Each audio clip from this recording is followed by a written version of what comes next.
Everybody knows we're here for the public involvement meeting #1 for the Sandy Beach boat launch redevelopment. I'm Brandon Herbert from Strand. We're the consulting engineer for the city. So I've been the project manager working on the design of this kind of since involved in the concept, but once it went from concept to preliminary design, that's where I kind of took over. We're now at about a 30% stage, so I just want to point that out, that this is why we're all here tonight is, we've developed, taking it from a concept to, a somewhat built out design, but there's still plenty of time to adjust things or add things, subtract things, move things around. That's why we're all here tonight. So I guess I'll just dive right in. Like to, I guess, kind of tell a little bit of a story here. So this is a schematic of all the facilities at Sandy Beach right now. We're looking at redeveloping down here on this end, but I just think it's important for everybody to keep in mind like everything else that's at the beach that we're either trying to preserve or enhance with this project in general. The existing boat launch that we're looking to replace, these are just a few pictures. I'm sure many of you are familiar. You would enter through near the gatehouse, drive down this road here, swing around, and then back in and launch here. It's currently a single launch site. We're proposing a double launch site, so that would be advantageous. Some of the parts about this site is it's kind of a long road here, and there's not a lot of room for queuing, and so we're hoping to improve that as well. Just a few more pictures kind of facing east and west of the site. You can see how close the very popular swimming area and kind of sun tanning area here to the existing launches, which poses some safety concerns. Typically boat launches aren't so close to such a high use pedestrian area. If everybody's launched a boat, which probably many of you have, when you're trying to back a trailer and it's hard enough as it is, and when you're not having to worry about kids that might have been 20 feet away running around having fun in the water and stuff. So that is a concern with this launch and something we're trying to improve.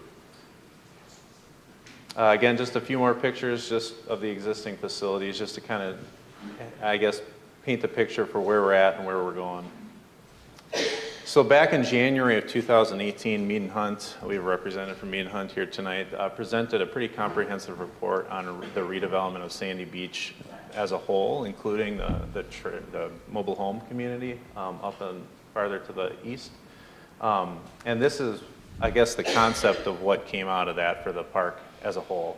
And I think it's important to see that this is what we're doing. The exhibit that you have in front of you, if you just on its own, it might seem kind of like, well, why are you doing this and why are you doing that on there? Well, it's a piece of a puzzle here that we're just trying to start with this piece. So like I said, the first piece, section 1A, is the redevelopment of the boat launch so that we can move the boat launching facilities out from the center of the park and get them out here so that as we build out, potentially build out the rest of Sandy Beach, this center area can be free to be used for, more pedestrian, beachgoer boating type facilities rather than people launching their boat right in the middle of the park.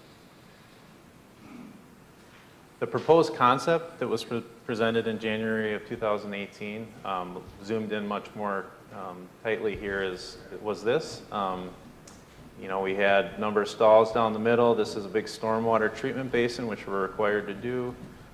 We had a double stall launch. Originally, there was some fuel facilities, which have since been removed from the concept. In and out on the east side here, kind of tucked up next to a potential future restaurant. And I think that we're definitely still pretty in line with that concept. This is a view of the exhibit that was on the table. And also, if people didn't get one and they want to look maybe at a bigger version, there's some boards on the side here that I'll be around after the meeting and can definitely answer any questions if people have any. But as you can see, it's essentially the same concept. One, pretty noticeable difference is that we do have some car and trailer stalls on this side. They're not all right down the middle. The reasoning for that was we're trying to provide up to 16, well, it's 15, I guess you could say normal, and then one for handicap access, car and trailer stalls. And if you try to put those all in a row, you start to push this out into the existing parking lot. So that was the main reason for that change. Other than that, I would say, you know, things are pretty consistent with that original concept that was developed. Just point out a few things here. You know, we would preserve most of the existing parking lot. You lose about 25 stalls here. I know that parking lot gets pretty busy, so, you know, we're trying to be mindful of that. But we would replace those and more down over here because we'd be replacing what is the car and trailer stalls that are currently here, you know, up in this new launch area. I also think it's important to note that the existing launch is here. And when people launch their boat and go to park, they have to park down here and then walk all the way back up here. And this is much closer, and I guess I would call like usual for a boat launch, that you're not walking that far back to the launch. I guess I have a couple more details on here, and anybody feel free to jump in with any questions. I saw many of you were looking at the exhibit for quite a while before I started the presentation here, so please jump in at any point with any questions. Yeah. So the boat lifts that are down By the existing boat ramp, they're going to be there? Like over in here? those are the ones that are there. Are they going to stay there, or that's what over there? They would stay here. Oh, okay. Well, No, no? Okay. we can only have so many boat lifts. Okay. So if you move boat lifts, they're coming out from somewhere else. Well, this pier here is meant to replace the existing dock. That's there? Yeah. that's So there's currently two docks. There's one over here, Right. and then there's one that starts here, but right now it angles this way quite a ways, and it would get into the new launch. So the thought was, So that's where you're going to move the So ones ours, from. with the ones that are there now by the existing ramp would stay there. We haven't determined where that set is going yet. Okay. Because that's going to be a continuous beach now. We're determining maybe they'll all go in one location, or we might still have two separate. We might push one further down to the east end. We haven't designated that yet. Okay. We're not eliminating it. It's a matter of how to fit it into the picture. We're also not adding to it because. No. Well, we know Right, that. right, yeah. We just don't want to lose ours. Could we have everybody introduce themselves, please? I'm Rob Getz. I'm Parks and Forest Director for the city. Dwayne Vandermis, Assistant to the Director of Public Works. Steve Wilkie, City Manager. I'm Dan Drescher, I'm the City Attorney. And I'm Brian Kranza. I'm a planner for Mead and Hunt. Thank you. What's the width of the new launch? the new launch, I believe that is 30 feet wide? You're gonna have two people backing down there at the same time? You could, yeah. So what happens when two of them run into each other? Have you ever watched anybody back into this thing over here? Yeah, that's right. It's definitely a concern, but these are pretty common, the double launches like that. I guess people just have to... Why is this being put at the smallest part of the lake Yeah, possible? that's The right. smallest part? Well, the tiniest little spot. I mean, you're trying to fit this thing into a small area. The west is narrower than the east. Right. And are you going to widen that township road? That's yet to be determined. The way that it is right now we do have it widened. We are showing reconstructing only to the center line of the road, so the north half would widen out. How much? Don't know exactly. I think maybe 10 feet. Isn't that road, the Sandy Beach Road, from the fence by the sandbar down west, isn't that a county road? I don't think that's I'm a going to let city. Steve answer that. No, that's not a county road. It's Township. Well, it's not- I mean township, I'm sorry. Township road is, Isn't that a township road? township road is 50% city, 50% county. That's why we propose the north half to be rebuilt and the south half not. Now, since this is so narrow, we're right across the street from this. What about getting ambulances down there, fire trucks down there? The road beside it will not handle that big equipment. Well, when I looked at it, the road is already extremely narrow and a dead end. It would be a planning disaster for emergency rescue. But with the loop through the boat launch, you actually get better access for emergency vehicles than you've ever had before at that end of the roadway. So that argument isn't very plausible in this situation. If you were looking at it from the standpoint of emergency vehicles, the existing condition is worse than what we're proposing. But how would they have access to the driveways of the places right across the street? If you got- This section of the roadway here, so the existing fence for the parking lot is right here, just for some reference. And then the curb kind of narrows down. Starting at that existing fence there, going this way, the road would get considerably wider.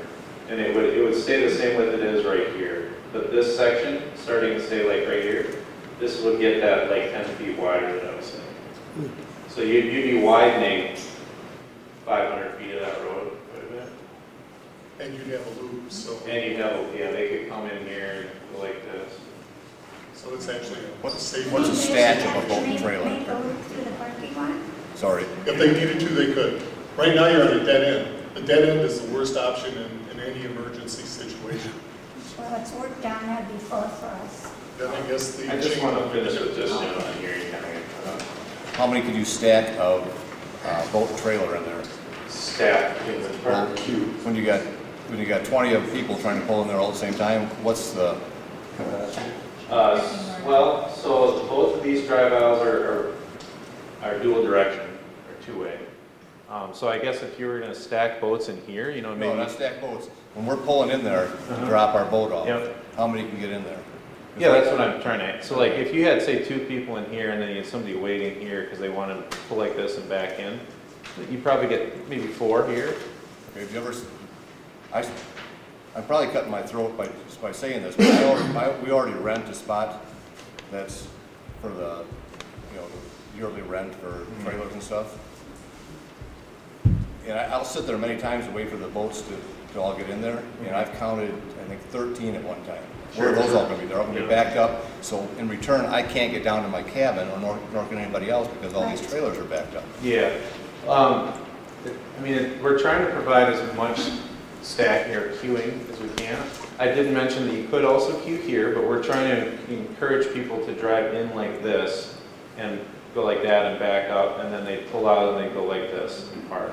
How do you think you can have 2 people do that at the same time?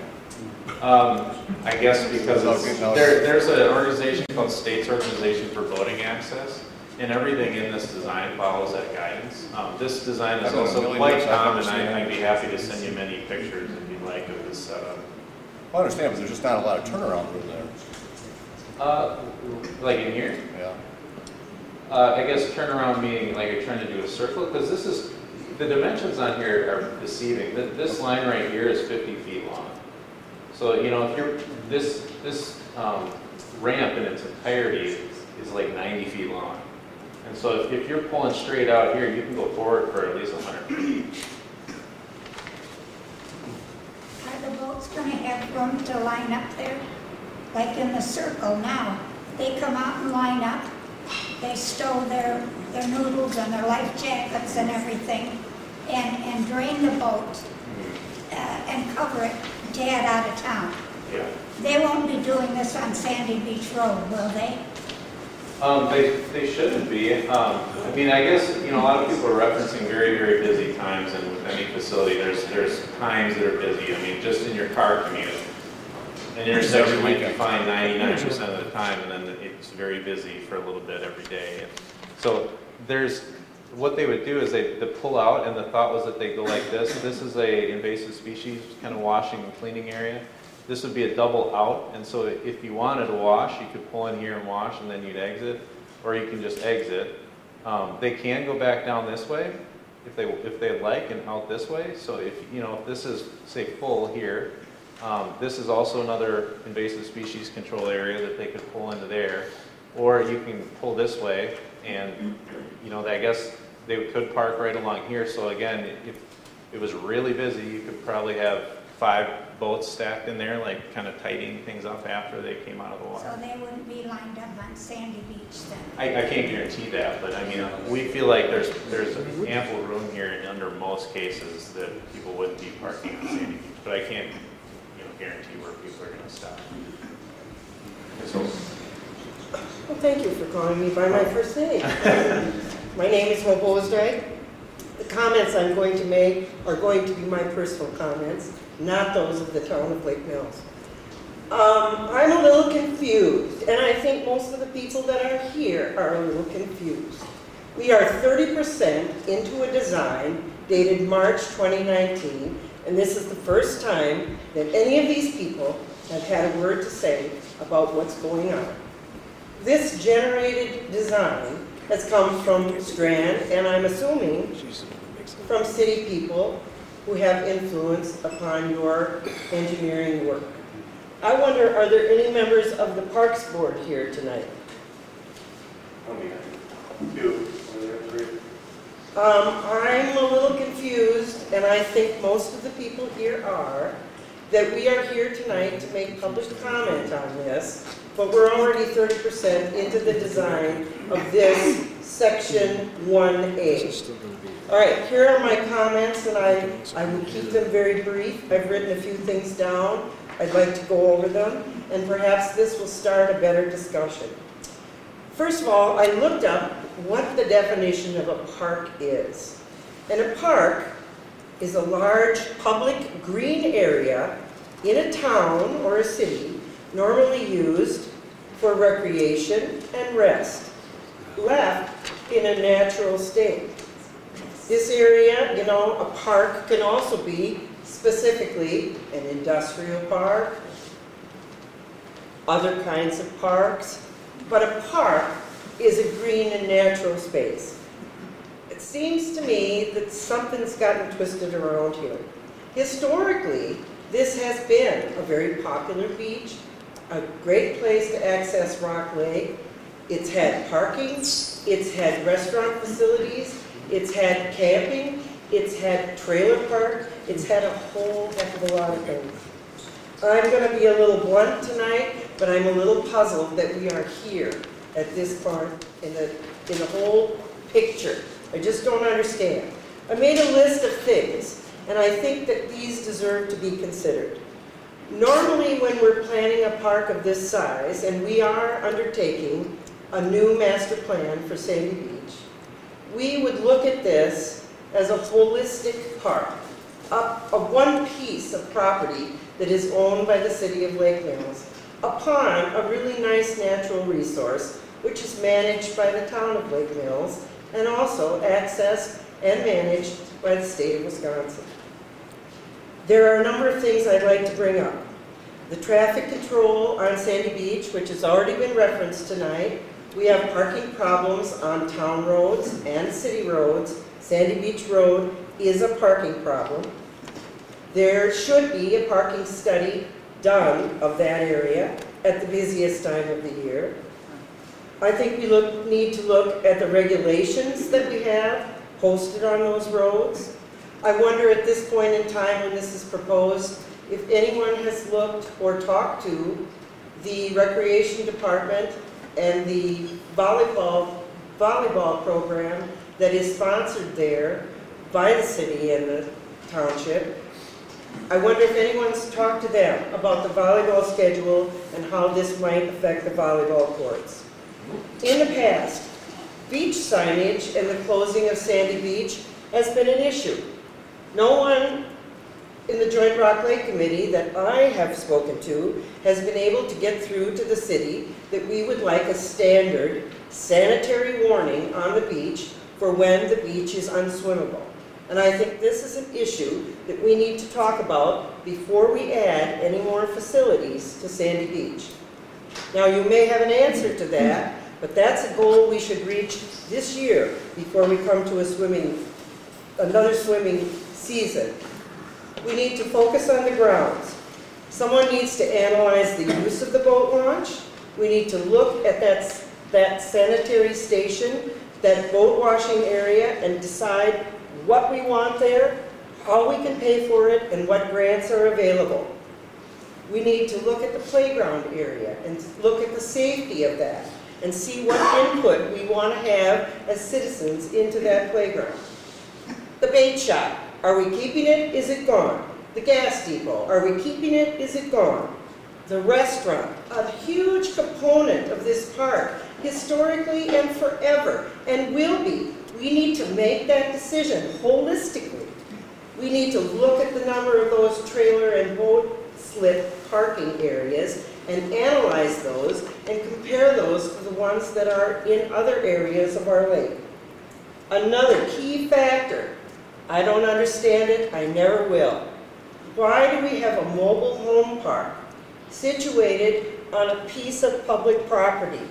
Are we turning this park into a cash cow? Do we need it to remain a cash cow? Does a public park serve a purpose as a source of revenue generation? And I know how you feel, Steve, but I can't justify that at this point in time.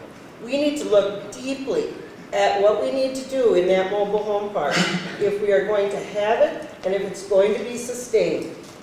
We also need to look at how we interface with Rotary Park, because there are different facilities there, and we need to look at how those relate to Sandy Beach. I resent the fact that there hasn't been enough public input. There hasn't been enough looked at holistically for the whole park.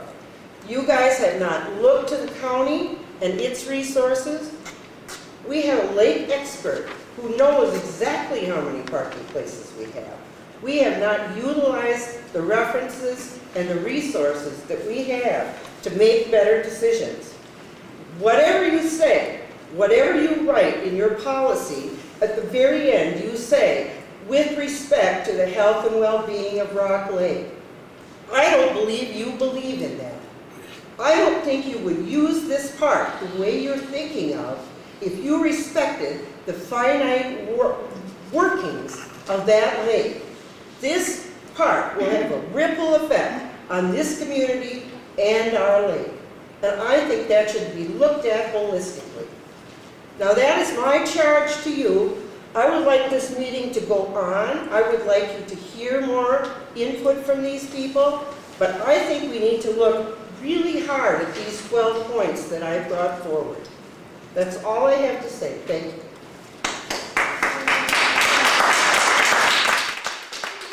I want to know that we have holistically looked at the park, and if you read the report, you noticed that. But you haven't included any public focus groups or You have to start somewhere, Hope. And well, now's so the we're time at to start 30%. this. And you're right. We're at the 30% point, and we're asking, what are the comments? So the situation is, we've looked at all the health issues of the park. We've looked at the holistic things about how to tie it together and where what's going. What started it was the restaurant. So if you were sitting there and asking why we started this, we were looking at the restaurant and we got the report, the restaurant has to go. How structurally. So we have to build a new restaurant in some form or some fashion. So that was the debate that we started. Then they got involved with the recreation. We don't have to build a new restaurant, Steve.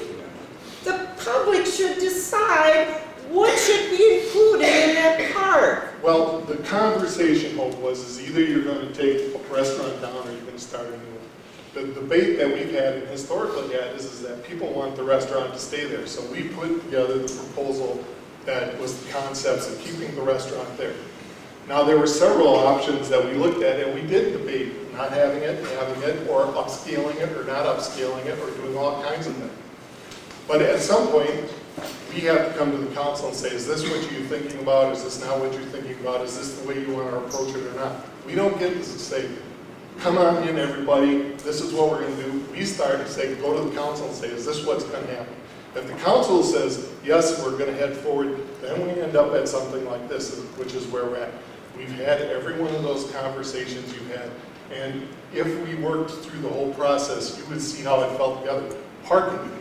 Parking has historically been a problem there. You can't add enough parking at that site, and you know that. And from your standpoint, you wanted to restrict the parking more, not add more parking. So how are you going to control the parking on that area with less parking?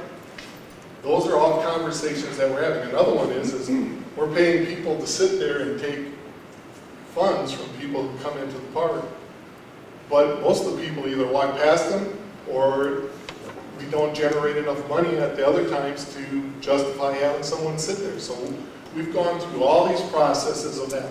We We've talked about the trailer park on multiple occasions. You know the position on the trailer park. The trailer park generates a lot of money. The Parks Department has historically survived on a large percentage of those funds. If we do something, we looked at going to condos, it doesn't generate the type of money that the trailer park does. So if you're looking at, and what we debated is, we'd like to keep it in the trailer park, because that way, if we ever decide to create a larger park, that's kind of a holding process. You can move out of a trailer park. If you sell it off for condos, you're not going to do that.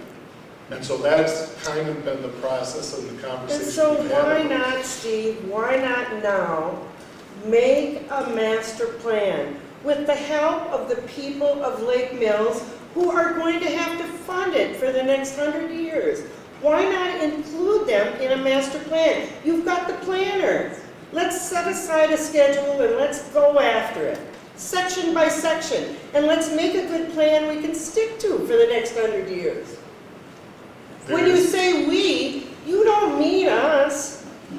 No, I mean us. You mean you. And so is that the right way to go I mean after it? us. Oh, I didn't do this all by myself. I barely had any input into it. The conversation is that when the city council, when the staff brought it to the city council and we looked at it, this is the direction we started to head. And a public information meeting, based on the ideas, we put together the full concept. It's all there. It's been presented at least twice to the city council. That's why I put back to this, because this was in a report that was presented many times, and then a final report was presented a year ago, over a year ago. That's why I put back to this hope, was to show you that we didn't come up with this concept out of thin air in the last month. You know, this whole concept was discussed and rearranged and discussed with council and presented to council. And my understanding is the council members represent the constituency, and that people don't come to the council meetings or they don't say something to their council members. Hey, This is their only output. Hang on a second on that. Tom Reynolds and I came last January, and it was not open for debate. No, it was not. We were shown what the plan was. It included cabins on the effigy mounds and all that stuff. And I realized that's gone away, okay? It does look a lot different because it was like a boardwalk between the two beaches, and I didn't intend to keep the second launch there. But when Tom and I were here in January, we were not allowed to comment. Then we came again in January this year, and we did make comment, and we made the recommendation that Hope was saying, get some community people involved in the plan. And Steve, you called me and you said, we decided not to do that. Okay, so this is what we're down to, is we're 30% into this, and you're getting a lot of pushback, okay? And we should have been, maybe in hindsight, entered into it earlier, but we're still not. This is our influence, this is our voice, and you're in a pushback. How much green space are we losing by replacing it with parking lots? You have that beautiful green space right on the shore of the lake, and you are putting blacktop on that green space where people play games, they picnic in there, they have reunions in there, birthday parties. You're taking that most countries and states want to save their green space. And the marathons, and the boat, you know, when they come in with the boats and do the regatta, all that's right there. And this is running right next to our pier. I'm going to find out if there's regulations on distance. But this is where, like I said before, we've been up here for 73 years, my family. And this is where our great-grands now, 8, 6, and 4, like to swim off our pier. There's got to be some regulation on the distance so our kids are safe, Steve. We met with Wendy Pike and went over that. So we've been involved with the DNR for quite a while now on this topic, and we had the conversations right away when the Pike Pier came up and the other piers. So yeah, we've already been through that with the DNR and have had those conversations. Is there a distance then where the boats And we meet that requirement. Pardon? We meet that requirement. What is the distance, you know, between the boat launch? I think typically it's 10 adjacent feet pier? from the riparian or from the dock. How From a far? boat launch with active boats coming in and out? I actually don't know what exactly that distance is, but we Yeah. presented this exact concept to the DNR people and Patricia Cicero. Because you're talking Who was about, at a meeting earlier this week to discuss this as well. you're talking about the safety where the boat launch is now. What about the safety for us? The safety I was referencing is when you have this beach full of 200 people in the restrooms over here, and there you've got people going back and forth across the whole circulation of the boat launch. That's what I was referencing. Yeah. Not like people swimming off the dock, Right. near the boat launch. That's what I was But we saying. certainly, need to have our rights, Yeah. that we have a swimming area for the kids and to make land get fill their pails with sand and play there. They're all small. This is a legacy from our family. Sure. So which dock is yours? This one? Yeah, the little crooked one. Yeah. I guess I don't know all the legalities of how far the boat launch has to be from another dock, but I can tell you that this boat launch is farther away than many, many boat launches that I've used myself from other people's docks, even recently constructed. Yeah, it's quite a ways away from. Yeah, I mean, It's a lot of- this might seem like it's close. What is the footage? I don't memorize all these things, I'm sorry, but I can approximate. I mean, if this is 50 feet, you might be 80 feet away. Keep the boats away from us. I just have a question. As far as boats pulling in and engines running and gas, how gas sits on top of the water and everything, was that part of the discussion you guys had with the DNR, that drifting into other areas? I don't remember that, you? Yeah, I guess the existing boat launch, if you're worried about that, it's the same functionality. There's no swimming right there by the boat launch. Yes, there is. The people are right here, the beach is right here. No, the swimming area is all roped off.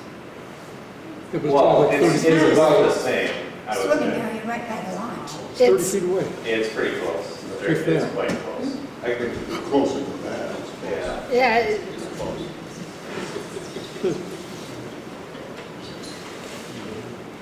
What about the blacktop? Now, that's okay to take up the green space? It's actually a little bit more green after this project than before. So, but that also depends on. There's gonna be more green space. Well, what we're looking at is if you go through the phases, yes, we have to convert to green space.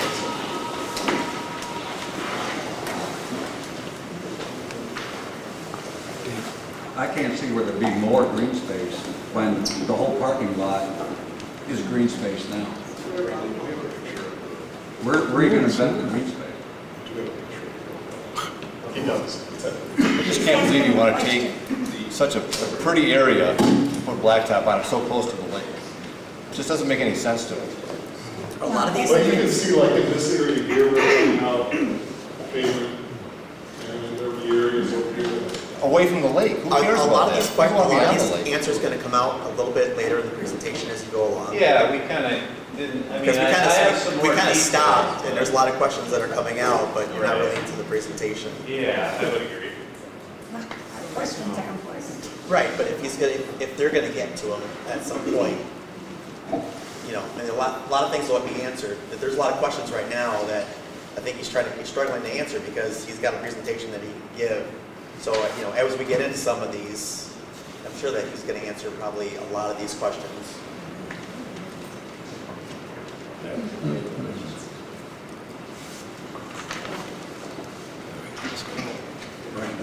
Brandon? Yeah.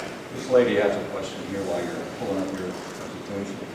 Probably more for Steve. Are there any instances of pedestrians being hurt at the current boat launch? No, there are. No, but they've been close. It's been pretty safe. No. No, It hasn't? it's not. Okay. You have to be diligent. It's an excellent way to do that. yes. Yeah, it is. It was a conversation that we had is if we're going to make changes at the beach, do we want to make it safer or not? And that was the conversation. We did have that conversation. We did go over, do we think this is a good idea to move it in order to improve the safety at the location?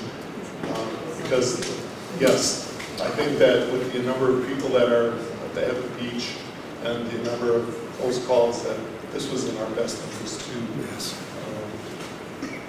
move it to one end. One more quick question, I'll let you go. As far as the boats that used to kind of pull in there before, is there that space still there, or is that gone? The existing launch? You know how the boats would kind of maybe come up and stay at the park and stuff? Is there any spot Right for here you're that? talking? No, where they pull up in the sand. Oh, like over here. Right, how many can you get in there? Well, I guess you would eat up probably 60 feet of that. We're currently showing these hatched areas, and this is part of what you were saying as I would get into this, but these would be our proposed, again, this is very preliminary, we're here for input, as shoreline plantings, because we were encouraged by the lake experts from Jefferson County to put more shoreline plantings on this park. And so the thought was that we would use shoreline plantings to buffer between the boat launching activities and the swimming, enjoying the lakeshore activities, so that people weren't walking across the boat launch. A tornado comes up. Where are those 15 boats that went into the lake, where are they going to go? Well, that's what we're talking about. Is, there's space over here. There's still space down here, quite a bit. Is changing. Is that swimming though, or I thought you were If swimming. you're talking a tornado, I don't think there's going to be swimming there. Yeah. People would, again, I think, there's a lot of very small probability things that you could debate out. So it's more or less a free-for-all. If you get a storm, you can pull up anywhere on the beach, whether they're swimming or not then. Okay. Yeah. I mean, there's still a lot of lakeshore over here. It is. Yeah, but that's all relocated currently. Not on the other side of the boat launch, not on the east side of it. I mean, maybe Rob can elaborate how much it is. How much roped-in swimming areas is east of the existing boat launch? I don't know the exact footage off the top of my head. But there is a big size on both sides of the boat launch. There's a lot of people that pull in where you have the launch right now, and then where that pier is, and they park the boats there. Sometimes they're getting away from a storm, sometimes they just want to go to the restaurant. Sure. Okay? Yeah. That looks like that's going to be gone. Under what we're showing here with these plantings, a lot of that would be gone, but that's exactly why we're here tonight, is the higher value is to put. Another question, are you going to do away, Steve, with the fee to swim? That's a debate. We can discuss that. The council hasn't made a decision on that. Because if the fence is gone, they'll walk right in. Yeah, they'll go right in. And they'll come off the trail, because I see that all the time. Okay, they'll walk right through our yards, they'll go right across the street, and then they'll walk to the beach for nothing. That's not going to work without a fence, because I was there years ago when there wasn't a fence. When, Stein had it. There was no fence there. We understand that, but there is a debate of what we're going to do for fees down there. For plants? Pardon me? You're going to do what down there? Determine what we're going to do for fees at that park in the future, and whether it is going to be a gatehouse. But after phase one here, there probably will be a temporary fence separating the boat launch area from the actual beach area, so we can continue to run the gatehouse until we get into phase 2 or phase 3 of this plan. But, like I say, the kids will just go right through it. We understand that, we know that too. I want to ask a question quick. What is this little polka dot thing here? I don't see it named. What, this? Yeah, what's that? That's the plants that he was talking about, the natural. Yeah, foliage. They're gonna These put a two bunch of things flowers. are the plants. Yeah, that was again an encouragement from Tricia Cicero from Jefferson County Land and Water Conservation to get, as part of the plan or the improvements here, to put some shoreline plantings so it's, I guess, not. It's not going to be right up against our pier, though, is it? That's the only No, place. again, this is very, very, very conceptual. I mean, this is like, hey, you're in this area somewhere, no We exact need to be able to get in and out of the water there for the little ones. Sure. Yeah. Considering the phase parking? You were talking about putting those parking meters like we have all We are over the considering border. paid parking. Or to do your Yeah, we are considering paid parking as one of the options. There, it hasn't been finalized, but there's a lot of debate on going back to what had originally occurred out there when we bought the park, and that they collected a lot more fees, and then it was put into a kind of like an enterprise fund, and then that paid for all the public improvements and the purchase of the real estate. Brandon? Yes. I just asked, how long, without interruption, is your presentation that week? I only have like maybe 5 more slides, so. And Can we, if everybody wouldn't mind if we just jumped in, maybe this were going that if I could just. Get to the presentation, and then, I know we've got public comment things, Mr. Kilo control this thing, This gentleman's been waiting for half an hour. Could you let him speak? No, sure. I didn't see it. I'm very sorry. I respect the fact that you want to give a presentation. Yeah. But then after that, I want to piggyback on the gentleman with the red hat about the whole boat launch parking area. It's just flat out not going to work. And that's from experience that I've had for decades of launching and retreating boats, not only here but all other places, along with many other people in this room. So I respect the fact that you got a presentation, please give it, but thank you for recognizing it, and I would like to talk about it. So, okay. Because you can talk to me about planners who plan all this stuff. Sure. I ran a manufacturing plant for 40 years. Engineers are great, sometimes a mechanic's nightmare. And I'm telling you, you can sit down with planners all you want. How many times have you been to people's parking lot in a shopping center and said, who designed out this parking lot? Yeah. Because it looks good on paper. You know, and some engineer designed it, and then I love engineers. I'm not criticizing engineers, but yeah, our son is an engineer. Okay, and our son is an architect. Yeah. But sometimes it's not applicable. Okay, yeah. And I'm just going to give you my experience of what was reality. So please go ahead with your presentation. Yeah, I would love to talk about that. And yeah, people's experience with these launches. I also to the gentleman's point here of Sandy Beach. On a Saturday and Sunday and a holiday weekend, how that is absolutely not. So I had that experience here. So please go ahead. All right. So just a few things that I mentioned already. We talked about quite a few of these now, but this launch was designed using the state's organizations for boating access guidelines. It's kind of a nationwide guidelines on widths, parking stall lengths, turning radiuses, boat launch grades, things like that. Just wanted everybody to know this wasn't just kind of made up on a whim. We're following some national guidelines on this. We're showing 16 day-use vehicle and trailer stalls. That was from specific instruction and guidance from the DNR on what we're allowed to put here from Natural Resources Code 1.91. That code incorporates the amount of vehicle and trailer stalls that are on a water body as a whole based on its size and based on the current number of stalls that are on the lake and I guess what we can add here. They said that we could do 15 like normal ones and then one as a handicap access stall is what we were even allowed to put here. So that's kind of why we're at this number. If people are concerned about the number of vehicle trailer stalls not being adequate, we were essentially told by the DNR that we can't put any more. So that's kind of where that number came from. We're showing that the double launch. Actually, you can't get funded for any more. Right. I'll get into that more a little bit later. I have a funding slide.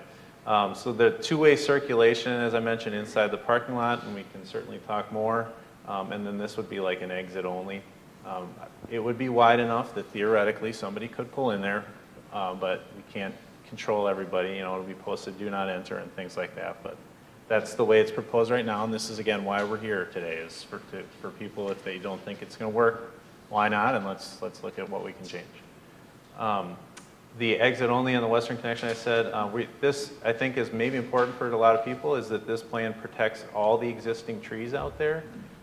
There's one that it technically doesn't protect, but the Parks Department wants to take it down. There's an ash tree right here because of emerald ash borer. But otherwise, all the trees that are currently in this space would be protected. There's 2 invasive species control, wash and cleaning areas, one here and one here, near the launch for either on your way in or out of the launch. we're currently proposing, and again, why we're here, some shoreland buffer zones with some plantings. The UW has quite a large booklet on their guidance for shoreland, native shoreland planting, everything from tree species, bush species, grasses, you know, kind of in the water type plants and all those kind of things. So that's what we were encouraged to do by the county experts on the lake. And then again, we're showing bioretention here. I just want to point out that this would not be a wet pond. It would be more like this. You know, it would be a seed mix that would have a bunch of native flowers and grasses and grow up. You know, this is one we did on a basin in Oshkosh that has echinacea plants and black-eyed Susans and daisies and all kinds of grasses. And in my opinion, looks kind of nice. So I just want to point out what would be across the street from many of you. It wouldn't be an open pond, and hopefully it would look pretty nice. And then again, we were planning some sort of invasive species control feature. Right now, the thought was this. It would basically just be an instructional sign with some tools to help people clean their boat. There is a whole wide array of these devices that range in cost from this one would be like maybe $1,000 to like $30,000 that are powered and have pressure washes, and they can even Bluetooth catalog how much they're used. So, you know, the thought was mostly in cost savings, I guess, would be to go with something that's instructional. There is also quite a bit of data that the UW Extension has studied removal rates on invasive species, and they found that some of the higher, more expensive ones certainly do better in terms of percentage removal of various types of invasive species. But if this was like 60%, they might be at 80% if you had like a much more expensive wash station, which is 20% is certainly significant, but you know, it's a debate for everyone. You know, does the city want to spend, you know, $30,000 to $50,000 on a wash station, or is this kind of good enough, you know, kind of thing. So that's you know, one of the things that we'd definitely be looking for input on. Some of the project costs were currently estimated at $750,000 plus engineering grant assistance. That would be $850,000 total. We are currently pursuing some funding opportunities. Back in January 15th, Council approved, did a resolution to authorize us to apply for the Sport Fish Restoration and Recreational Boating Facilities grants. Those grants can match each other, so the recreational boating facilities, RBF, can fund up to 50%. The sport fish restoration typically is 50% as well, but because of the size of Rock Lake, there's a potential that you could get up to 75% of the project costs. And those two programs, they talk to each other pretty well, and they kind of discuss how much they want to fund the project as a whole and come to an agreement which pool of money they pull from. And we had a project in Prairie du Sac a few years ago that was funded at an 87% rate. And that was they were fortunate. They had a very unique situation there. But it's just as an example that, you know, the cost for this project, there's a good chance that they'll be, say, at least half covered by grants, which I think is important to recognize. The proposed schedule, again, this is all, you know, up for debate, but Council passed that resolution authorizing the going after the grants in January. We already submitted the Sport Fish Restoration Grant February 1st. We're currently seeking letters of support from lawmakers and associations and things associated with the lake to go with a recreational boating facilities grant, which is due June 1st. That grant requires that you have a design that's far enough along that you can apply for permits to build the project and submit those with your grant.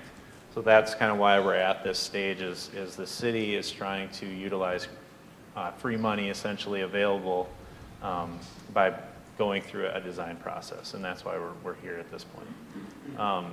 If we apply for that grant, we would present August 14th to the Waterways Commission, who would decide how much we would get funded. February 2020, approximately, we'd figure out how much we got from sport fish restoration, and then we would have up to a year to use that money, so we would be looking at a 2020 construction. That's the current timeline. Obviously still up for change if needed. And I guess that concludes the formal presentation. So it's going to be closed for a year? No, so I had at the bottom here, I didn't say it, but Only 2 to 3 months would be needed. So in that whole construction season, you know, we could put it shoulder season, you know, April to June, or in the fall, or, you know, to try and keep the main summer boating season open. Another important point is this could be constructed with leaving the existing boat launch functioning. So you wouldn't lose launching facilities while this is under construction. The cottages along there will certainly be losing our view. If you're going to put tall grasses, plus you're going to put a big sign up there, I mean, we're going to lose view of the lake and everything. I mean, I guess we're not really changing the view too much. I mean, it's going to be a different surface, but there won't be a building in your way. Cars and, you know, boats and that along it, especially on the weekend when you have guests up and you're sitting outside on a deck to enjoy the lake. I mean, that's why it was bought here, was for the view. Do you have to have, another question, do you have to have the exit from the parking lot come onto Sandy Beach Road? Can't you do that internally within the parking lot instead of having all this traffic in front of our cottages? Is that a possibility, Steve? The west one? No, right. Yeah, this one here. I don't know.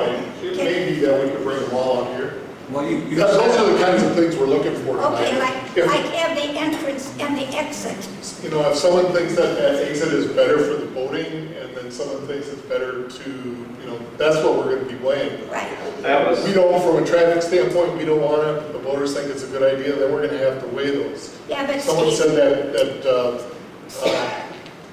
headlights in their windows. That would be something that we would then look at how we design something. But then that you're looking at a screening that changes the view of the lake.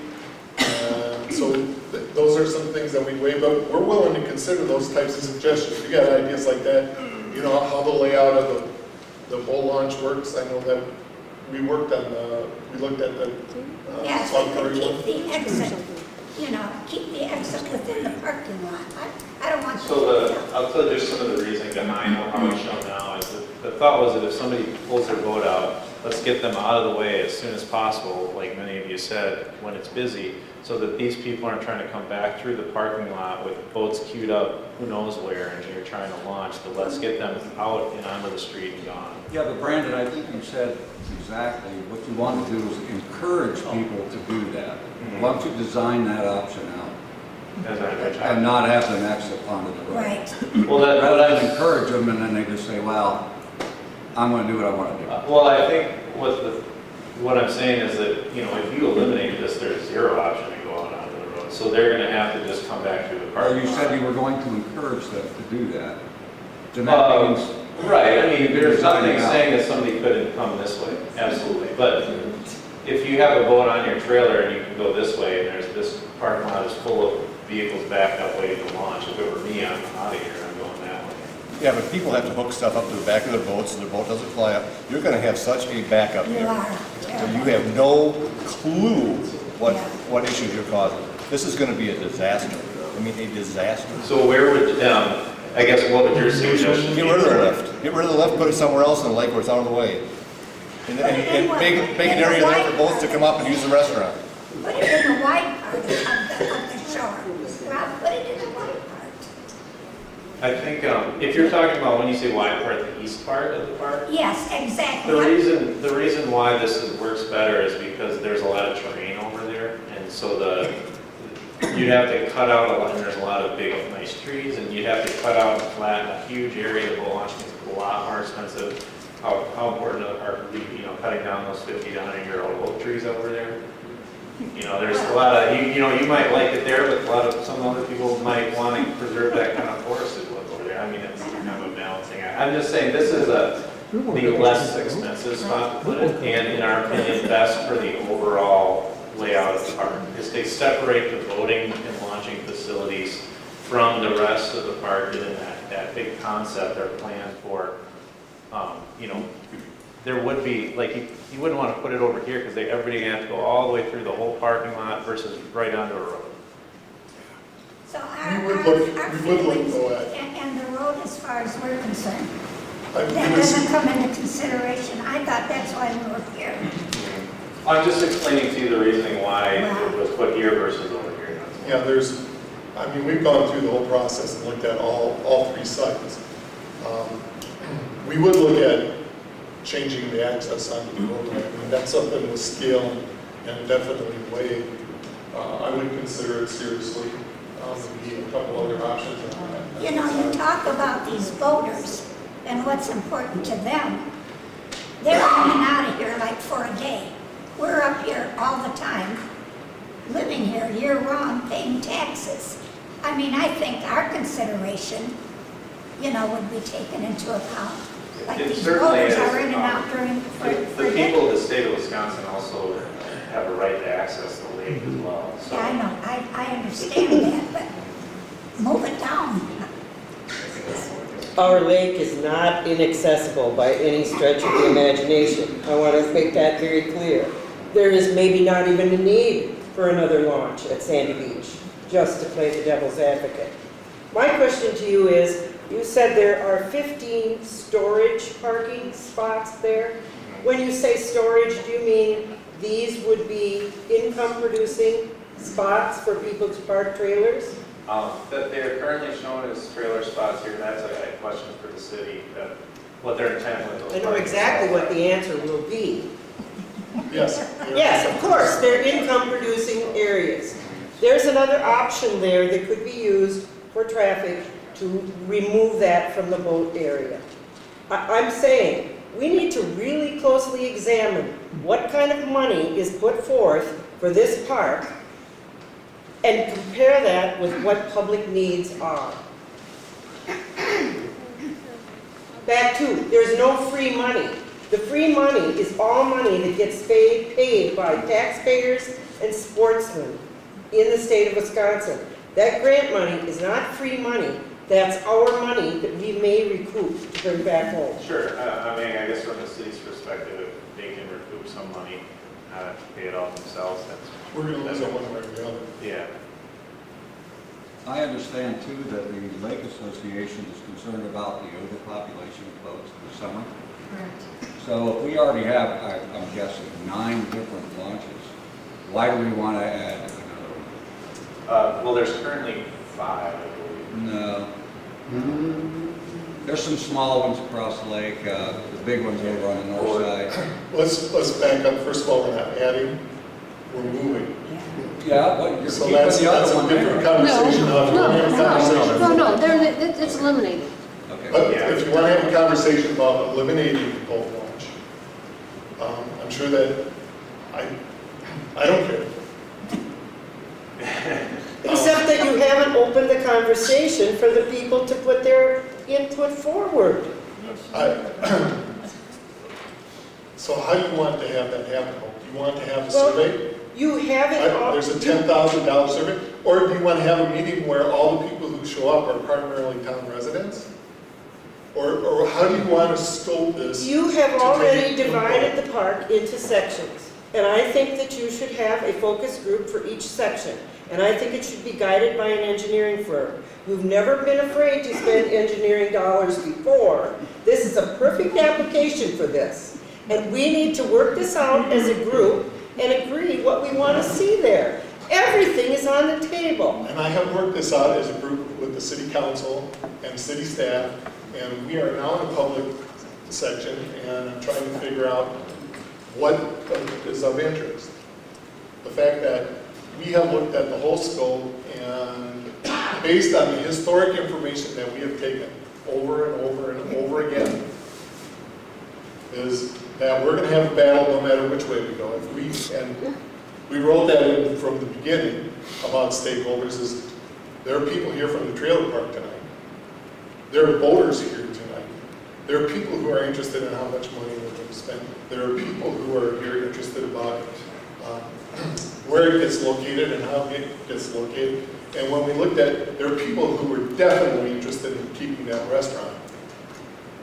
And so from my standpoint, and when I look at it, and I'm saying, okay, I know that there's a lot of comment and there are going to be a lot of people who are going to think about how they want to have that.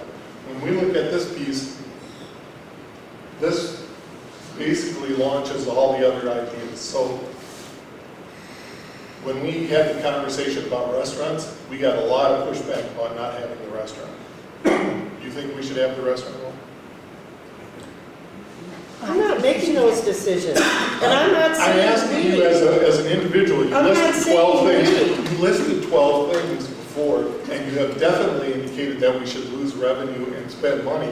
So from the standpoint of how you want us to proceed, do you think the restaurant is valuable or not? I think as far as tourism goes and what it brings to Sandy Beach, it's a very valuable concept. I'm saying I don't think you can put all of these things in a finite area and make them all work together. And that's all I think. I think you're trying to put 10 pounds of something in a 5-pound bag. And it's not going to work. It's just not going to work. And you have no consideration for that natural resource. Only what you're putting in your coffer. No, that's not true. And the council has asked that on multiple occasions, and we've gone over that, and we've done all for consideration. From the standpoint of being able to look at it from what's there now, okay, what's there now? Is that we are not adding anything over what's there now. But you're taking In away. fact, we're actually reducing the number of trailers. A parking lot that's right next to the beach. Right. We're reducing the number of trailers. What about that big green area between where the rental part is for trailers and then the parking? What's that gonna Why don't you take it? We already, the stormwater detention area. You put sewer down here, put sewer over there. Right. That's where the ice hockey is right now. I'm sure They you can don't find. play ice hockey in the summer. Put ice hockey in the parking lot. Something we talk about the green space that's in the middle of all the volleyball courts are moving. Sure. So what Dwayne is asking to talk about is, people in the recent comments have been talking about the loss of green space. There was, is green space here. We would be replacing green space over in here that is currently parking lot. And these cabins that are currently shown here are gone, so that remains as green space. So we're taking the volleyball courts that take up, that's all big chunk of sand there, putting that sand over here. And we would continue to have green space over here. Away from the lake. Well, I mean, I guess. Where it is now, it's just ideal. It's for the boaters as and close for to the the lake here as it is down here. What about, back to, where's the boat wash at again? Show me that in the picture. The existing one, it's where the Existing one? Existing one? Or the, no, where is the boat wash going to be, the new one? well, the thought was here primarily, and if you wanted a second one over here, so you pull your boat out and park here and wash. So then you block the guys that want to get out. No, this was wide enough so that one could pull past the other. Is this the bait shop going to be moved down there too?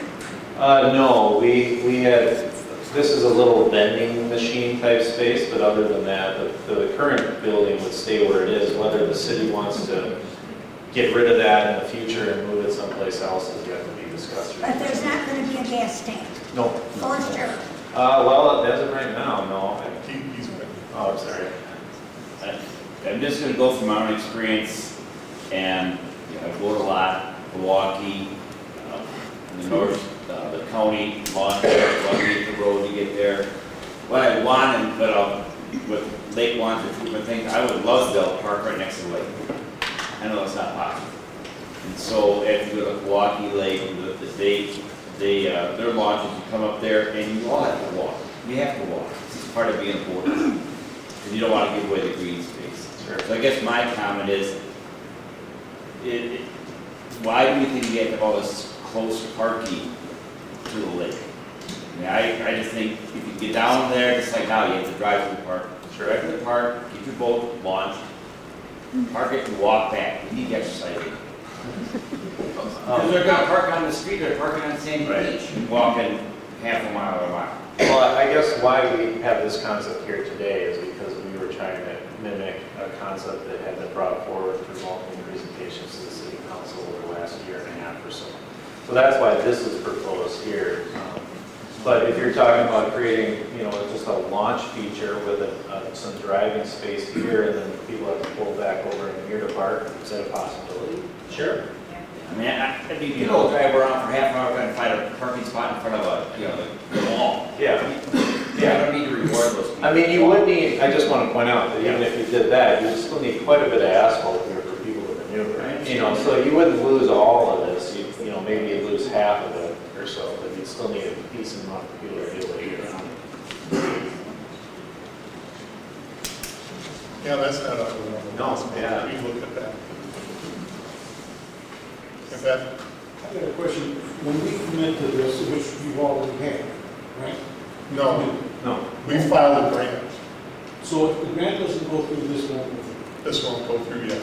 But if it does go through, what are we committing ourselves to for this whole project? I don't mean the whole project. I'm talking about, you're talking about replacing the restaurant, moving volleyball courts, replacing the bathrooms and everything else. They're set up to be individual parks, so you could do the boat launch without doing any of the rest of it. I understand that, but when you make this commitment, you're basically not financing all of it, but you think, okay, you did this, now we gotta do this, and now we gotta do this, and then we gotta do this. Yeah. No, will we do it?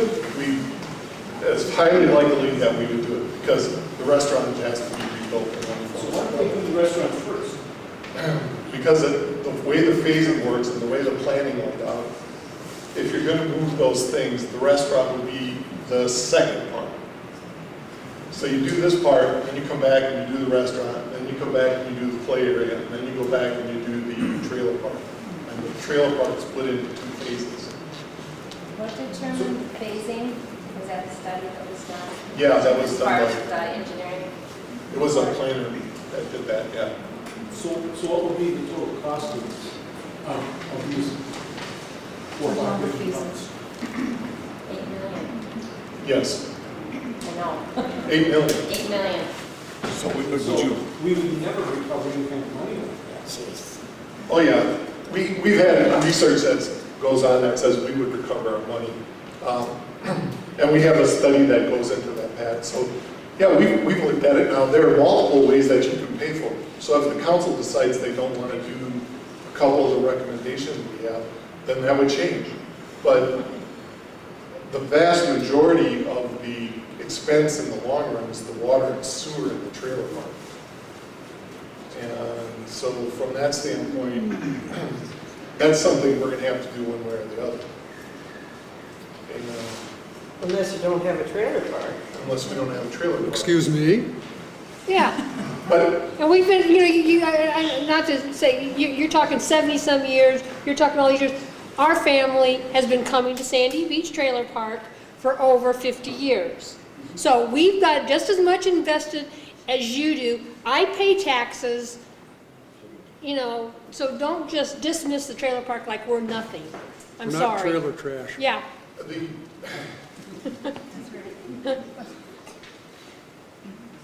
done a lot of looking at that and saying yes or no. And when you look at the revenues that could be generated from the set of categories, we can pay it off in a normal stage. In a normal bond period with enterprise revenues. Now, if the council decides they don't want to charge revenues, then it goes through a whole different process.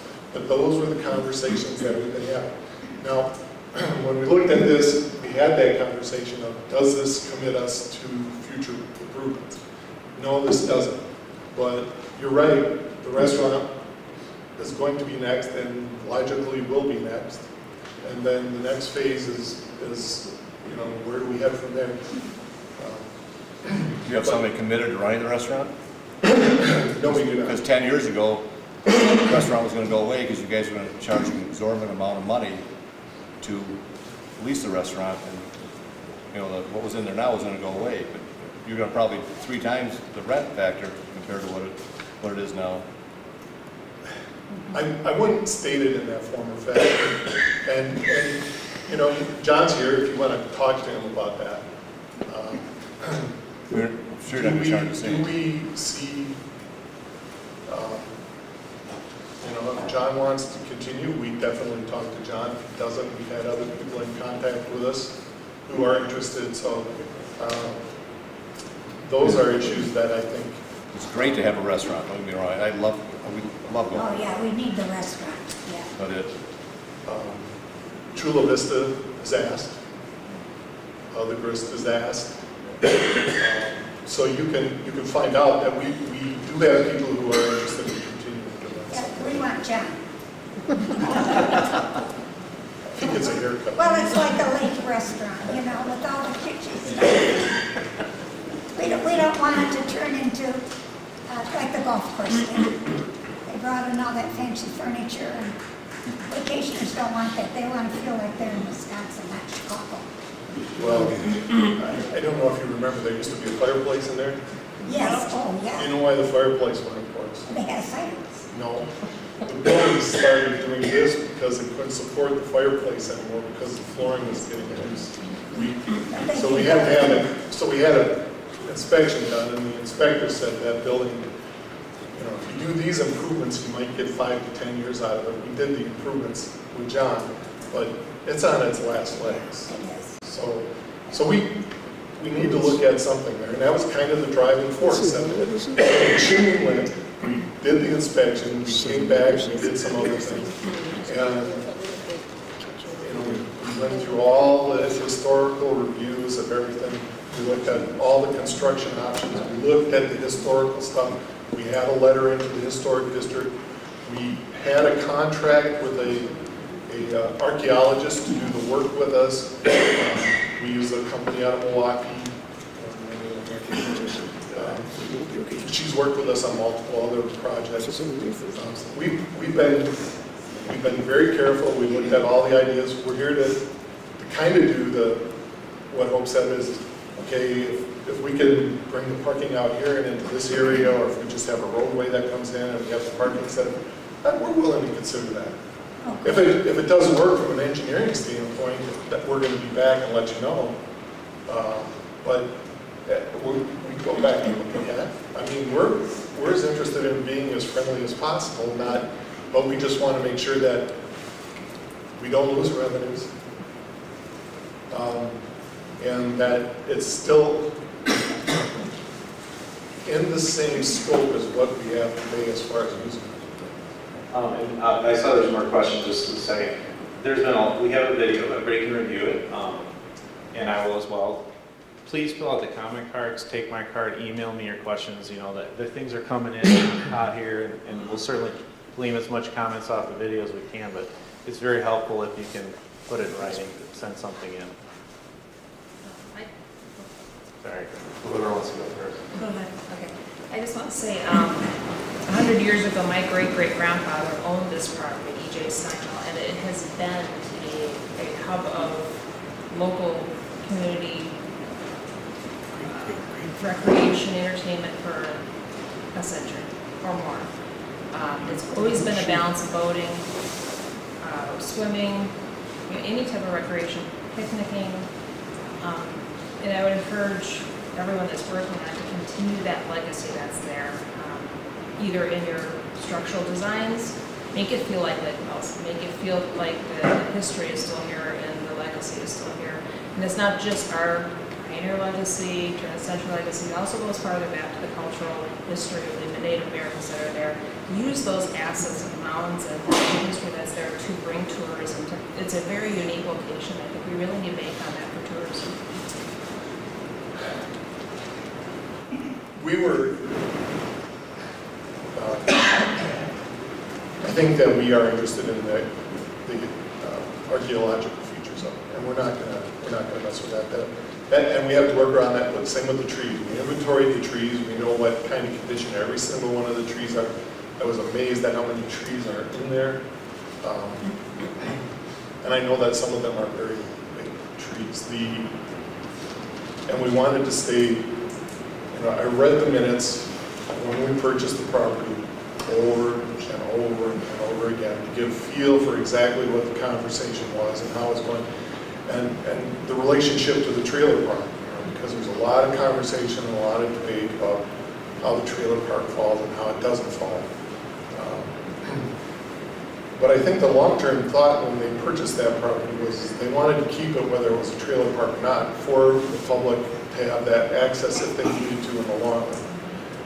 At this point, we haven't made any decision going anywhere else, but other than the idea that we wanted to hang on to that property, and the easiest way to do that was to continue to move forward with the trailer park. As far as, we want to maintain the restaurant because we felt that was an important feature of the park. It has been for a long time. I know, when we were looking at one time we had a company from Milwaukee who was interested in coming in and actually running the restaurant, who runs one down on the pier by the lake in Milwaukee. We got a lot of feedback that they wanted the restaurant there, they wanted John to stay in charge. And so, we've got a good feel for what the feel and the pushback and the ideas and the concepts of what the historical nature of the community is and what we're going to try and do to maintain it. Some of the features of the park are better laid out. I mean, when they laid out the trailer park, they used plastic water mains and plastic pipes, and they're 60 years old or something, and they're, when they put the pier in the middle, it was about generating revenue for the owner of the property who was running it as a private property. When we look at it a little bit different. I mean, we'd like to make some revenue off the parks. I read probably 16 documents I can send home about the concept nationwide of using the parks to generate revenues, to keep them up and running and in the best shape possible. So we've scoured all those, we've discussed them with the council. They're difficult topics, and there are going to be winners and losers, and some people are going to be happy and some people aren't. You've seen tonight, we got trailer park people, we got town people, we got boating people, we got people interested in keeping our taxes down, and so we're trying to look at it and balance it. And it's never going to be an easy decision. It's going to be something where we're going to have to try and figure out what's going to work best in the long run.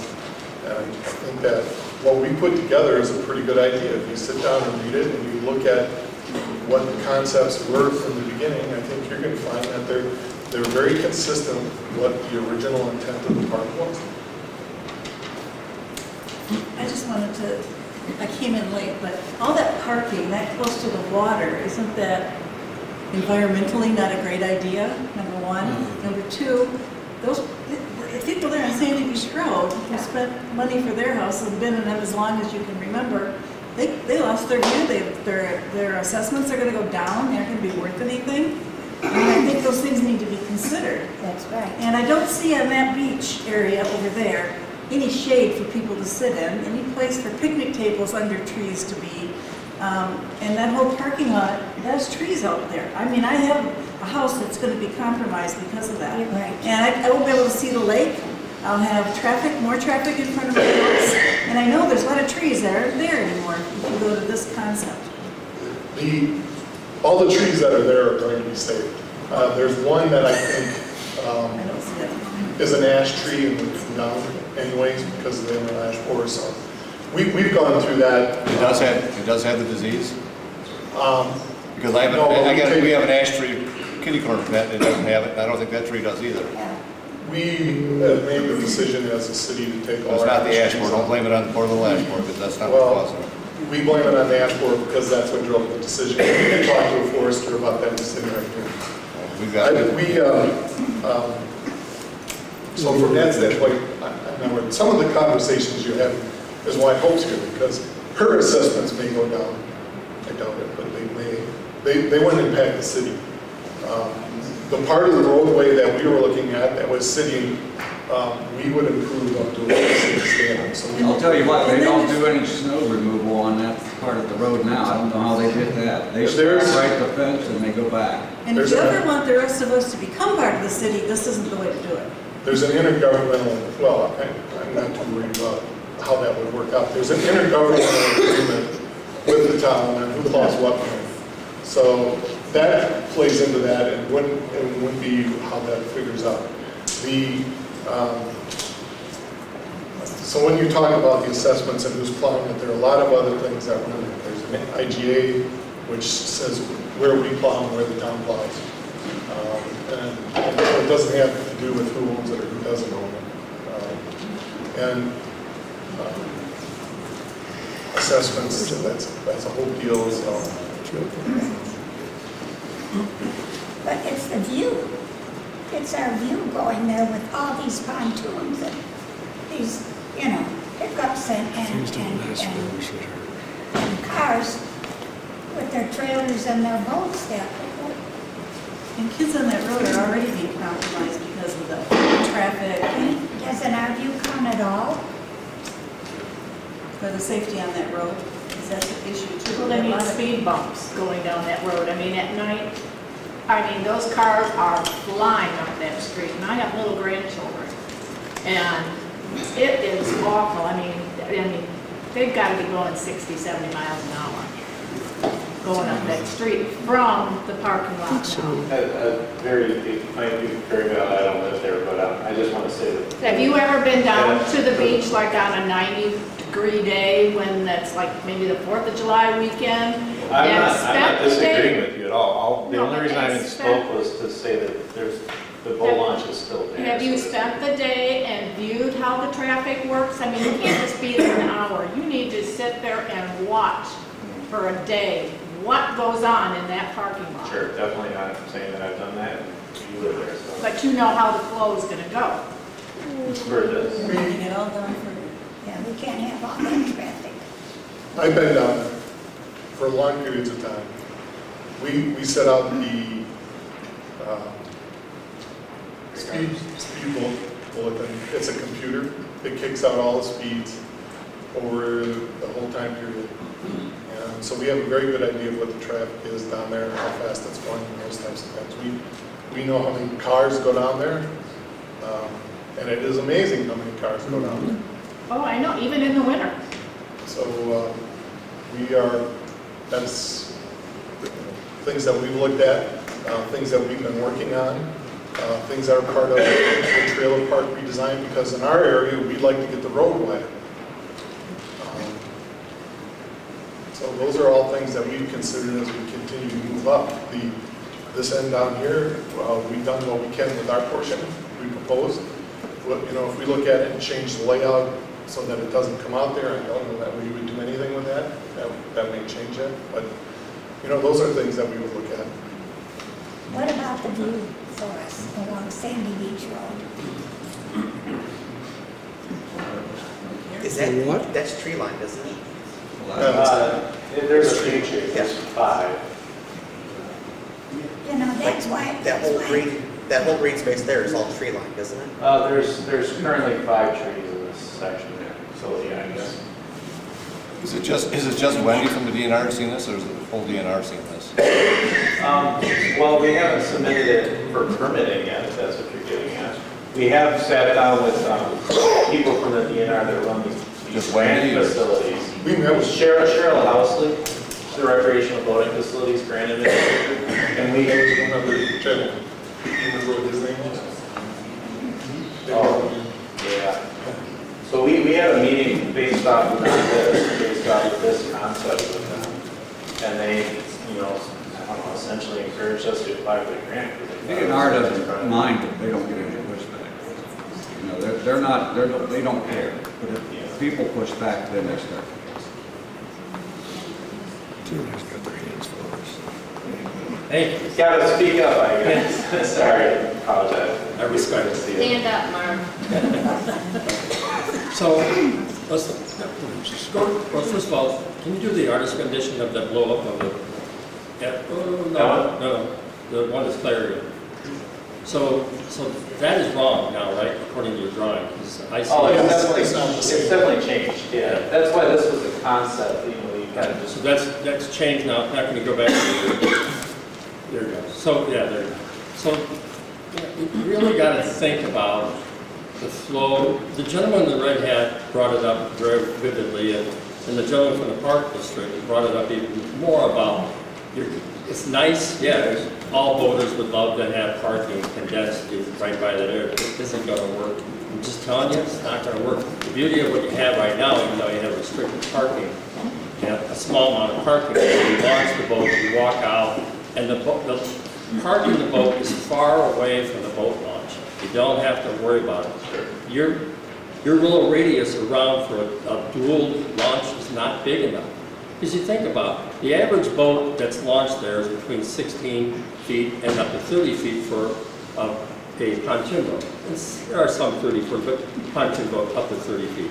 So add a vehicle on that, so you're talking anywhere from 30 to 45 feet. Sure. Right? And then you got to have a radius for turn, and you got 2 of them there. And then on either side, you got a wash station. How's the person on the right going to get into that wash station to wash their vehicle when you got 2 of them who are trying to launch? And then you got the one in the, yeah, right there. Yeah. And so then now, so that whole radius right there to the first parking stalls are not large enough to handle 2 boats trying to launch simultaneously. I mean, I'm just talking about, that's reality. But now look at now just look at traffic flow going in. So you've got it going in, turning left to the launch, and then you've got arrows coming back on the high side. Can I walk up there? Yeah.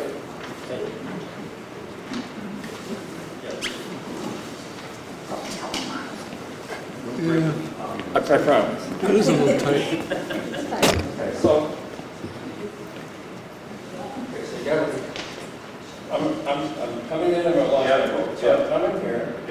I launch, come over here, and I swing. So now, after I'm doing it, there's going to be someone. You got a red hat right behind you. Yeah. So we're going to come in here and swing. Keep that head. Not enough. Keep the head. Sorry, there's not enough room coming.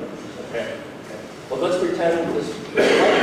Maybe you made this radius bigger. Pre-launch. What do? Okay, so now we come back this way and try to park our boat this way. The thought was coming all like this. Right there. Or if you needed to, you could go around and park. But you got people, you got the arrow going this way. Oh, and this way. Right. But the arrow, okay, so the arrow on this side, okay, so we got people, what are these people doing? What is this arrow for? That's just for certain. So we debated making this one way as well to make people go like this the whole way. Right.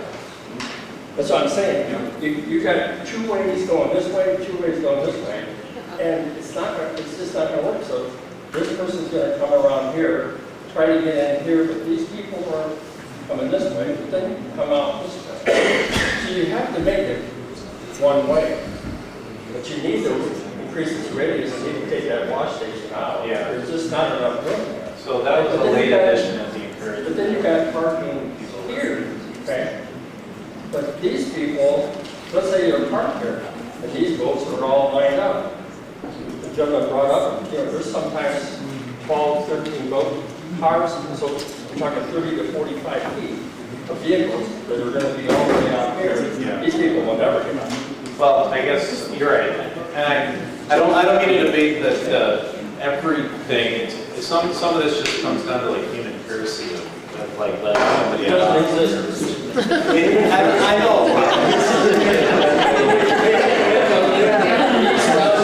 I know. I guess what I'm saying is that if you try to create a space where you absolutely would never have any intersection of people pulling their boats out, launching their boats, or people trying to get out of the parking stalls, it would never happen. So at some point, people are going to intersect and they're going to have to stop or wait for the other person. And it doesn't exist. On a hot 90-day weekend, in summertime, especially as the day goes longer, people get a little alcohol in them, a little heat in them, it's a hot day, tempers flare. It doesn't exist. Maybe on Monday when nobody's around, this is a perfect scenario. This is great. Well, we will certainly look at other layouts. I will tell you that we have software that has cars with trailers of various sizes. That you can drive through here and you can spin circles and you can play with them and see how people would back up and all this stuff. That's what we're doing. You're going to have this. But the gentleman from the park district, he nailed it. So you've taken, Or the bigger slide, it shows it here. Focus on what? This one? No, the bigger, it shows the whole park. Yeah, that one. Yeah. This one? Yeah. So the boat trailer park. Okay, so yeah, so you're taking this, okay, totally agree. You know, come to this place my whole life. So this, as Steve pointed out, Dick pointed out, this is an accident waiting to happen. It's absolutely, the city has been lucky, nobody got hurt. So I totally agree with that. But the whole idea is that you still have a boat launch and you have boat parking out here. The gentleman from the parking board nailed it. You know, yes, this is utopia. It's not reality. I don't know. I've been in a lot of the lakes. I don't know how the lakes work. Yep. You've taken this, which is large, and condensed it into this. Sure. Well, I will say, I mean, from my perspective at least, it's absolutely possible to just leave the parking here, get rid of this launch, move the launch over here, and have just the minimum necessary to launch a boat there. I mean, the cost would certainly go down. And that would be my high recommendation is to keep it that way. Yeah. Don't get me wrong. I like the idea. And I told Stephen, I went up to his office. I like the idea of having a boat launch. I think it's a smart idea to do it. I just don't like the idea of having, taking all this and condensing it into this little pipe. And that way you eliminate, you make the people that live on Sandy Beach, you make them happy because you're not exiting. They have to come over back over here and use the exits there. So. Yeah, or we maybe would have them come in off the road like here. Yeah, further down, right. It's just kind of captured. A lot of possibilities. Yeah. And again, the reason why we presented that concept was because it was the concept we developed as the overall plan for Sandy Beach over the last year. And that's why we're definitely not locked in. Yeah, we're certainly not locked in. Yeah. You can't hear what's going on. He can't. We can't hear you. What you're talking about. We just said that we were interested, we were not opposed to the concept he was talking about. And all I was saying to him was, I'm retired now, I have time, so if you want me to come down and give some input, I'm happy to come down and say my input. And again, like Steve's saying, it's a balancing act, whereas if we propose that, where you essentially have no boat parking here, you got to leave it someplace, probably where it is, and then you lose the day use parking, for everybody that wants to come to the beach. Yeah, it's more about how we're going to shift within the parking lot, because then maybe volleyball parking doesn't fit where we're proposing that. Right, you could leave it in there. We had to figure out if we could fit it in that section, and then that's what. But maybe if you make that narrow there, the volleyball parking, the volleyball courts could be moved up. Well, that's what we look at. Yeah, you just shift it up, That would keep a lot more green space there. It would still have the same use area. I think it's a win-win for the people on the street. It's a win-win for the boat traffic. That is reality. Okay, well, thank you very much. What considerations have been talked about as far as parking on Sandy Beach Road? Because currently there's no parking like after you get to the end of the parking lot. So what's the consideration since if you're going to widen the road? What's considerations for parking since it's on the street? We currently have it set up with parking on one side, right? Yes. Not past the parking lot. On Sandy Beach. On Sandy Beach From the Road. fence down, none. None. Yep. And we haven't discussed that, but that's because, like maybe after tonight, we won't be dealing with the road. We may come back with one that just comes through the parking lot, like we've been discussing. Was there more parking added? No. Actually, so with the parking lot for the boats, that would then turn into a parking lot to get more people off the street into a lot. No. There was shifting of the parking lot, so we moved like the ice skating rink or the hockey rink and the volleyball courts. They were shifted over, so what the parking now would actually become green space and more towards the eastern edge.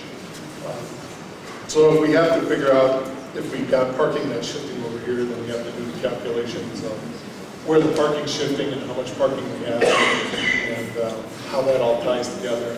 And will the volleyball courts now fit in this area versus with the roadway in there? But there's these are the trade-offs. These are the trade-offs. So if you lose that parking over there, then you're back to keeping people on the street.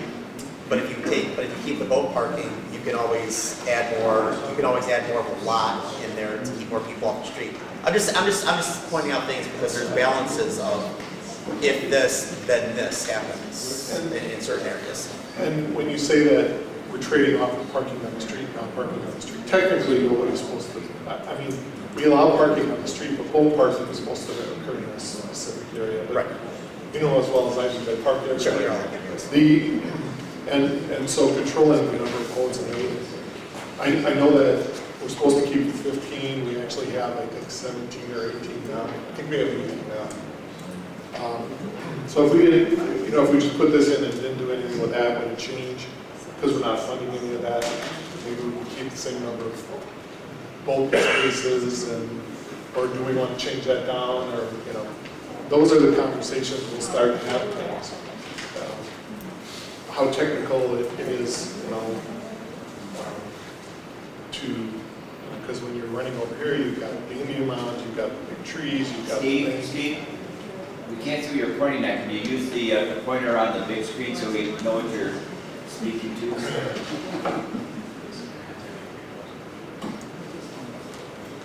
Thank you. This is where we have the volleyball courts and the ice skating rink, and so the parking here got shifted back. So there's a lot more green area over here than has historically been here. So if we start looking at running a roadway, whoops. Sit back. You're great, Daisy. Fingers too big. I didn't touch the point. I didn't touch that level. So if we start running a roadway here, we got to figure out, well, we're taking out the volleyball courts. Can we just shift them over and make this work as the road in, and then get into this parking lot? And then how do we work this area to, and the parking? And then if we don't make any changes to this road, then the parking is up here and it pretty much stays the same as it historically has. Those are the calculations that we'll start to do, looking at how that lays out. And those will be things that then we'll say, because the playground area is currently right here, and the proposal is to keep most of it right here. Is up, if I remember right, the new one has playground on here. This is the shelter, and then the bathroom facilities were tied into the restaurant, if I remember correctly. And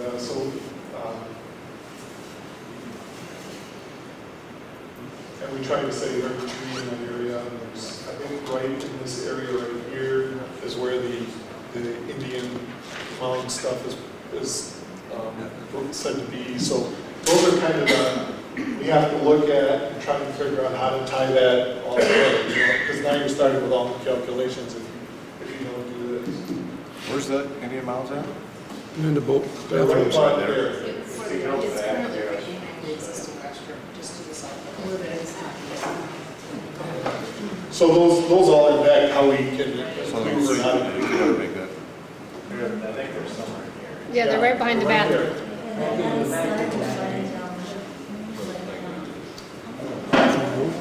See, so this is currently a stormwater, and we shifted that over here, and then the parking will kind of shift down like this. So if you were looking at what is there now, there'd be a lot more green and area that's usable in this area, like volleyball courts and playgrounds and that type of stuff. And we have to work it around, because we tried to save every tree in the park.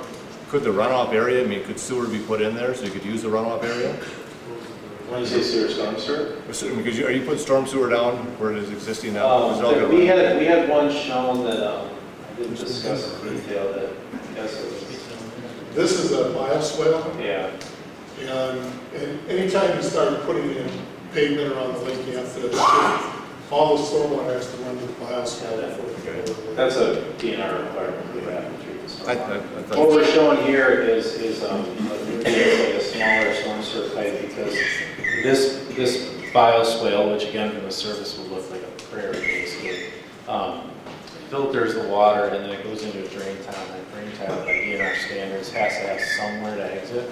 And so that would go to the lake, but it would be like clean water and it wouldn't really flow into the storm immediately. You know, it's not like we would just be sending storm water to the lake. It would be kind of this filtered process. Is that burned or is it flat? Right now?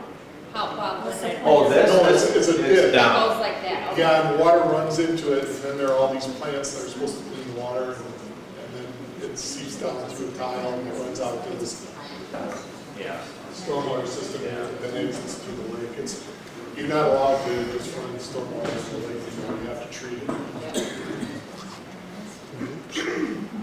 Well, I don't know if we need to have that yet, if we don't do it, if we just put the roadway in. And you'd have to do something, but it could, well, if it's under an acre, you might not even have to touch it. So That's what we'd have to look at. those are the scales we're balancing.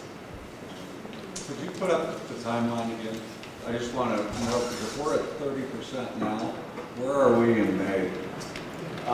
Well, May would be, so the plan was to come back like roughly a month from now, with the next iteration of design, and then in May would But be. it's not open. There's another meeting in April, but it's not open for our engine. No.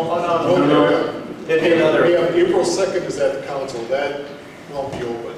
You can come in at 10, but it won't be open. Then April 10th, we'll have another one. Okay, and how far will we progress between now and April? Hopefully we're at the 90%. Well, I mean, based off of this meeting, we're gonna have some potentially serious, I mean, we've been throwing around some serious revisions. And that meeting in April would potentially be like an alternatives analysis. I mean, we already have one. We could drop another one, we could drop a third one if the city wants to bring to another meeting.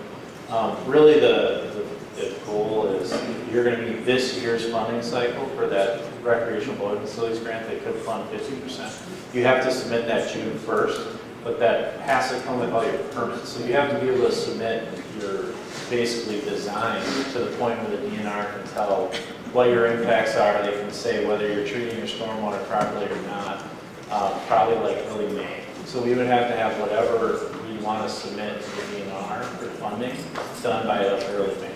So in January, when I was here and that question came up that you needed to apply for the loan in March, I was told that we didn't have to spend the money on this project if we didn't want to. That is true, and that's a different grant. So we're talking about two grants. We've already applied for the recreation boating facilities grant. Correct. And, sport fishing. The recreation boating facilities grant is the more comprehensive one. The application is due to begin. The other one's more conceptual. I mean, so we've applied for that grant, and we didn't have to have permitting information. Concept was enough.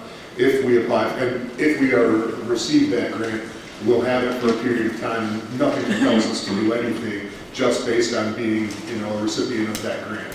More planning goes into it. If we pull permits, that would kind of be the point where the second grant is applied for and the project's moving forward in a time frame that's more established. Right now, we're dealing with a lot of conceptual stuff. But even if you did get the money, we don't know how much money we're going to get until August if you move forward with this whole process. You could always pull the plug and apply for the second grant, theoretically. You can pull it in August anytime. Yeah, so in August, you have to interview in front of the Waterways Commission, and then they decide how much funding you get. And even if you do get funding, you could be funded at 85%. The city can still say that they just don't want it. Thank you. Well, I want to say I really appreciate you guys holding this meeting tonight. As you could tell, there's a lot of fervor, going on, and a lot of unknowns. And I do hope you revisit what Brad had offered and what we had offered in terms of somebody being on the committee, representing the interests of people there, okay, just to help guide it along. Because I'm sure some insights you got tonight you didn't have before. Yeah, So well, I thank you appreciate for those that. comments, and thank you everybody for coming. I mean, your input is obviously exactly why we're here. And like I said, please fill out comment sheets if you'd like. I had a stack of a whole bunch of cards up there. You can email me at any time. Be happy to talk about it too on the phone. You know, I'll be gleaming comments from the video, but if you have anything you think of when you go home, please send it in. This is exactly why we're here today. So, and we'll be, like I said, having another meeting similar to this, kind of similar format in April. I think with that, I'll say good night. Thank you.